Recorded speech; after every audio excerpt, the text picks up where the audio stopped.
Damaya.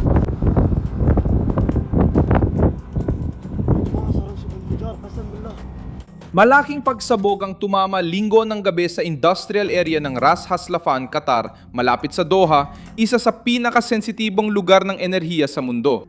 Nagsimuma ang sunog habang muling pinapatakbo ang pasilidad ng gas ng Barsan sa loob ng complex na pinamamahalaan ng Qatar Energy at nagresulta ito sa 13 patay at 66 na sugatan.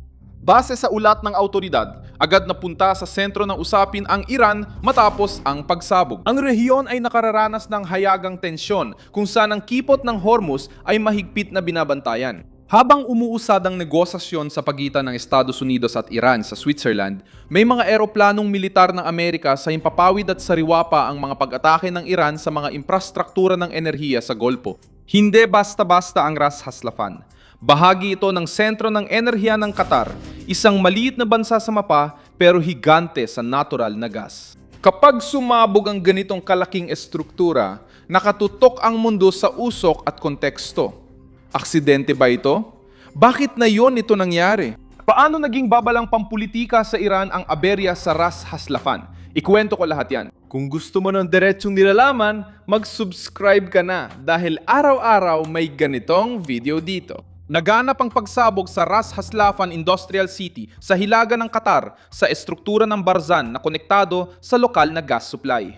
Ang mga koponan ay nagtatrabaho sa pagpapatuloy ng mga operasyon nang mangyari ang pagsabog at sunog.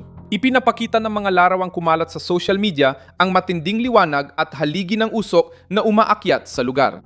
Ang mga koponan ng civil defense at mga autoridad ay ipinadala upang supuin ng apoy, sagipin ng mga manggagawa at ikordon ang lugar. Sinabi ng ministro ng enerhiya ng Qatar, Saad Sherida Al-Kaabi, na ang insidente ay isang operasyonal na aksidente, walang anumang mapanirang layunin at hindi naapektuhan ng pag-export ng liquefied natural gas ng Qatar. Sinusubukan ng pahayag na ito na isara ang posibilidad ng isang pag-atake. Sa internasyonal na balita, nananatili ang pagdududa dahil nasa mas malaking crisis ang Ras Haslafan.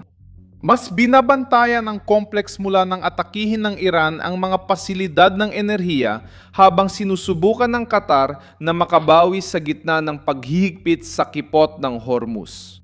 Kapansin-pansin ang timing ng politika rito.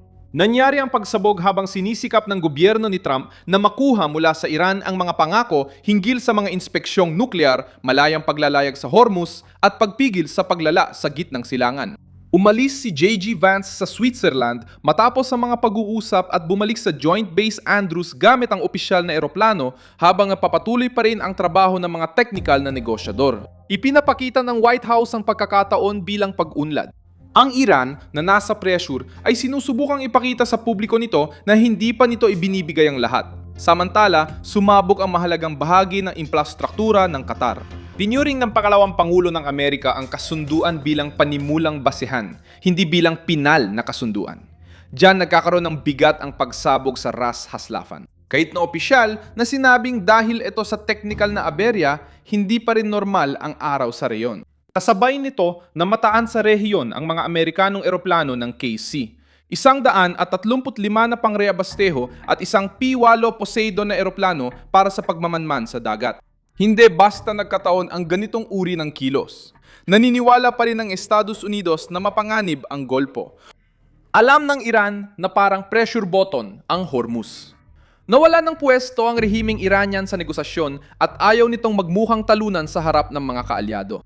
Kaya naman, kahit aksidente, nadudulot ng hinala ang anumang pagsabog sa infrastruktura ng enerhiya. Nasa maselang posisyon din ang Qatar.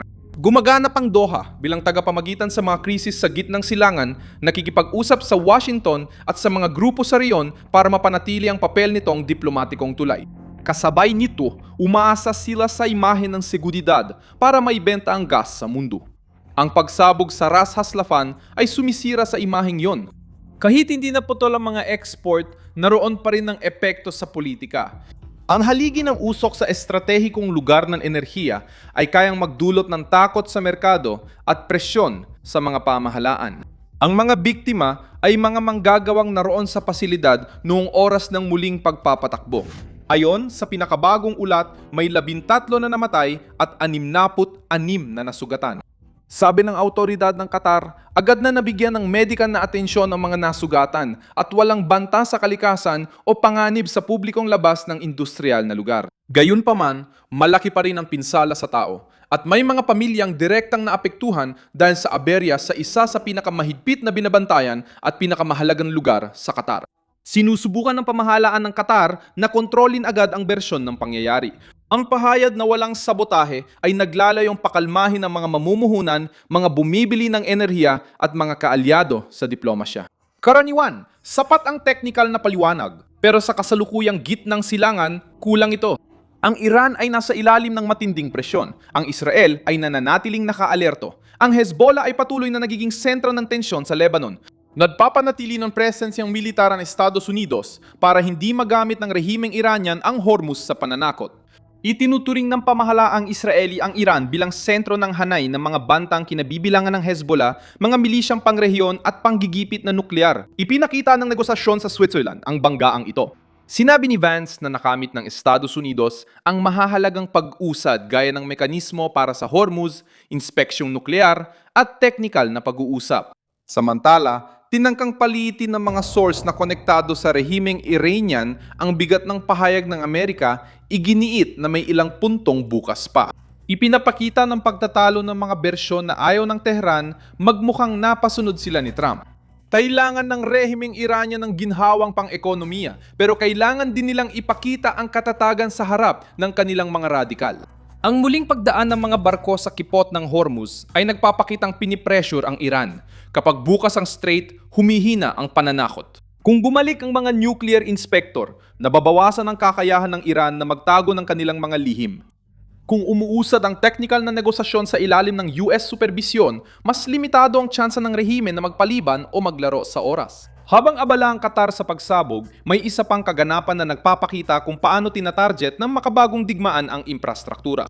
Tinaman ng Ukraine ang isang pabrikan ng elektronikong militar sa rehiyong Ruso ng Voronezh na itinuturong tagapagsupply ng mga bahagi para sa mga misail na Iskander at K-100 at isa pati na rin sa mga sistemang Pantsir S-1. Hindi direktang konektado ang opensiba ng Ukraine sa Ras Haslafan, pero pareho ang pattern na yon. Ang mga sentro ng enerhiya, pabrika ng militar, rutang pandagat at base ng lohistika ang pangunahing target. Ang may kontrol sa infrastruktura ay may kontrol sa presyon. Nagkaroon din ng alerto sa Estados Unidos. Kasunod ng ulat ng pagbagsak ng helicopter, 6 ng Air Ihawk ng Coast Guard malapit sa Sitka, Alaska na may isinasagawang search and rescue. Hiwalay ang kaso nito sa krisis sa Golfo, pero nagpapakita ng matinding tensyon sa operasyon ng mga puwersang Amerikano nitong linggo. Patuloy ang pagbabantay sa Hormuz. Aktibo ang mga eroplanong Amerikano. Maingat ang pagtawid ng mga barko. Bumalik si Vance mula Switzerland na may progresong balita at iniiwasan ng Tehran ang imahe ng pagsuko.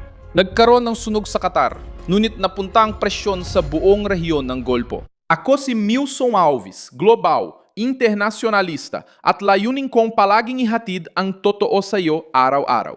Nasa video description ang mga news link. I-like ang video, mag-subscribe sa channel at sa huli, tingnan ang mga komento para mas maging aktibo sa komunidad ni Milson Alves.